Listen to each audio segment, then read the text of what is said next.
Ay, sa wakas. Konti na lang, mitik na ako. Konting grind pa. Blah! Painitin mo ang ihawan. Gutom na mga bisita. Sige, ma.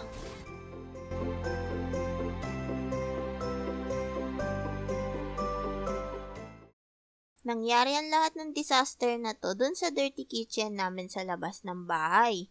So, sa mga hindi nakakaalam kung ano yung dirty kitchen at napakaliteral ng utak nyo na iniisip nyo na literal na dirty lang yun, ang dirty kitchen is yung kitchen na nasa labas ng bahay. So, doon kami nagluluto para hindi uminit at kumalat yung amoy ng mga lutong pagkain sa loob ng bahay namin. Kasi nga mga galit si mama, kakapit daw yung amoy ng adobo sa sopa.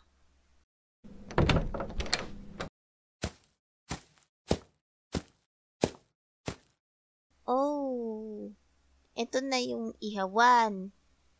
Nandito na rin yung uling. Nandito na rin yung barbecue namin. So, ayan, lahat kompleto na. So, let's go. So, sabi ni mama dito ko ilalagay yung uling sa loob ng ihawan. Then, ilalagay ko yung ihawan na may uling sa kalan. Tapos, sabi niya, painitin ko daw yung ihawan. So, ibig sabihin, after ko ilagay yung ihawan sa kalan, edi sisindihan ko ngayon yung kalan. So, tama naman siguro to. Ayan, okay na yan. Grabe, ang galing ko talaga. Isa talaga akong talented na nilalang. Ah! Parang galit naman tong apoy na to. Ano ba naman yan?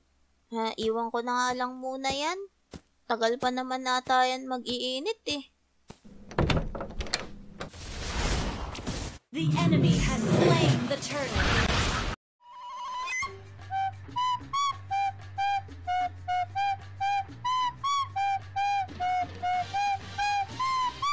Hehe, ang sarap nun ah. Iniwan lang ni boss. Wala pang takip. Akin na yan ngayon.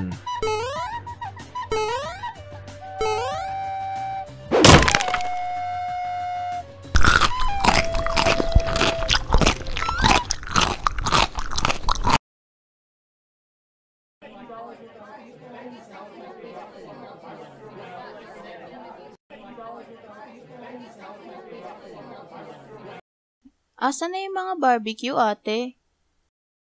Niluluto pa ng anak ko. Malapit na yun. Siguro patapos na yun. Antay na lang natin. Iakyat niya rin yun dito.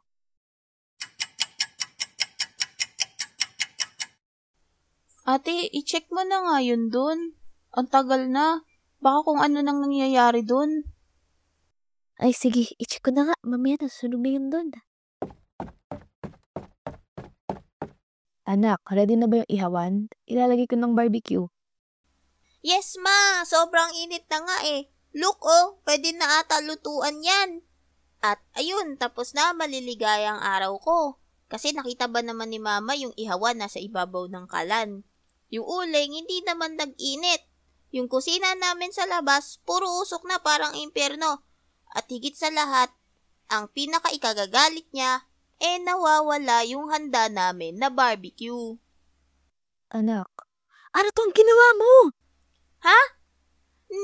Nilagay ko lang naman yung uling sa ihawan eh. Tapos yung ihawan, nilagay ko sa stove. Di ba tama? Kasi sabi mo painitin ko yung ihawan. Kinain na ni Baldo yung mga barbecue natin. Palpak na nga yung ginawa mo kaka-ML mo dyan na wala pa barbecue natin.